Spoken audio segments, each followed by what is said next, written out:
അങ്ങനെ ബിഗ് ബോസിലുണ്ട് ഈ ആദ്യത്തെ ആഴ്ചയിലുണ്ട് ഈ ക്യാപ്റ്റനെ തിരഞ്ഞെടുക്കുന്ന ഒരു ടാസ്ക് കൊടുക്കുന്നതുണ്ടായിരുന്നു. അതിനകത്തുണ്ടെങ്കിൽ ആരാണ് നിങ്ങൾക്ക് ക്യാപ്റ്റൻ ആവാൻ ശരിയല്ലെന്ന് തോന്നുന്ന ഒരാളുടെ ദേഹത്തുണ്ടെങ്കിൽ ഫേഷ്യൽ ക്രീം ഇതേണ കൊണ്ടുപോയി തേക്കണമെന്ന് പറഞ്ഞൊരു ടാസ്ക് ആയിരുന്നു. അതിനകത്തുണ്ടെങ്കിൽ ആദ്യമേ ഇത് കളിക്കാൻ വേണ്ടി വന്നത് അനീഷായിരുന്നു. അനീഷ് പറഞ്ഞൊരു കാര്യം എന്ന് പറഞ്ഞാൽ താൻ തിരഞ്ഞെടുക്കുന്നത് ശാരികയാണ്.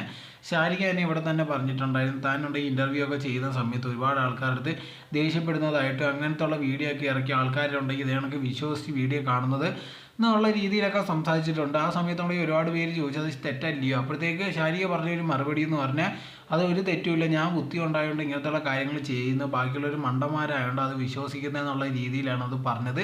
സോ അങ്ങനത്തെ ഉള്ള ഒരു മോശമായിട്ടുള്ള രീതിയിൽ സംസാരിച്ചുകൊണ്ട് തന്നെയാണ് ഞാനുണ്ടെങ്കിൽ ക്യാപ്റ്റനുള്ള യോഗ്യതയ്ക്ക് ശാരിക ഇല്ലെന്നുള്ള കാര്യമാണ് അനീഷ് പറഞ്ഞത്. പക്ഷേ ഇത് കേട്ടപ്പോഴത്തേക്ക് ബാക്കിയുള്ളവർ പറഞ്ഞൊരു കാര്യം അത് വെളിയിലല്ലേ, എന്തുകൊണ്ടാണ് അകത്തിൻ്റെ കാര്യം പറയുന്നത്. അപ്പോഴത്തേക്ക് അനീഷ് പറഞ്ഞൊരു കാര്യം അത് വെളിയിൽ മാത്രമല്ല, ശാരിക ഉണ്ടെങ്കിൽ ഇതേ കണക്ക് അകത്ത് വന്നിട്ട് ഇതേ കാര്യങ്ങൾ പറഞ്ഞു, അത് അത്ര നല്ലതല്ല. അങ്ങനത്തെ ഉള്ള ആൾക്കാർ ക്യാപ്റ്റനായി ഇരുന്ന് കഴിഞ്ഞാൽ തീർച്ചയായിട്ടും ഉണ്ടെങ്കിൽ നമുക്ക് തന്നെ ആയിരിക്കും പ്രശ്നങ്ങൾ വരുന്നത്. അതുകൊണ്ട് എലിമിനേറ്റ് ചെയ്യുമെന്നും പറഞ്ഞ് ശാരികയ്ക്ക് തന്നെ ആദ്യമേ നല്ലൊരു അടിയാണ് കൊടുത്തിരിക്കുന്നത് അനീഷ്.